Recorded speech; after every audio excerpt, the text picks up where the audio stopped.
રાજકોટ તાલુકા police station વિસ્તારમાં માવડી ગામના survey number 194માં સરકારી ખરાબાની જમીન જે ગોરધનભાઈ ઉકાભાઈ મેઘાણી દ્વારા સિટી લાઇટ પાર્ટી પ્લોટ બનાવી અને તેના આગળ તેણે ફોલ્ડિંગ દિવાલ બનાવી, ઇલેક્ટ્રિક રૂમ બનાવી, મોટર પાણીનો ટાંકો બનાવી, તેમજ પાર્કિંગ એરિયા બનાવી ગેરકાયદેસર કબજો કરેલ, જે બાબતે કલેક્ટર સાહેબની કમિટી દ્વારા લેન્ડ ગ્રેબિંગનો ગુનો દાખલ કરવા હુકમ કરતા તે આધારે રાજકોટ તાલુકા પોલીસ સ્ટેશનમાં મામલતદાર શ્રી દક્ષિણ વિભાગનાઓ દ્વારા ફરિયાદ આપતા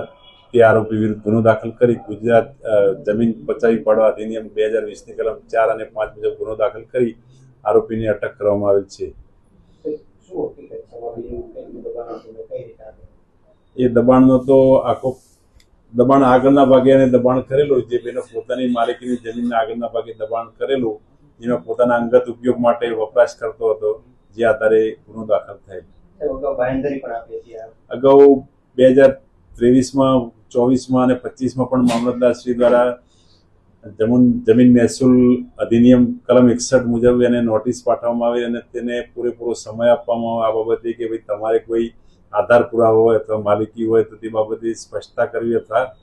લેખિતમાં જવાબ રજૂ કરો, તે બાબતે પણ કોઈ જવાબ રજૂ કરેલ નથી અને ત્યારબાદ મામલતદાર શ્રી દક્ષિણ વિભાગનાઓ દ્વારા લેન્ડ ગ્રેબિંગની ફરિયાદ કરવામાં આવેલ છે।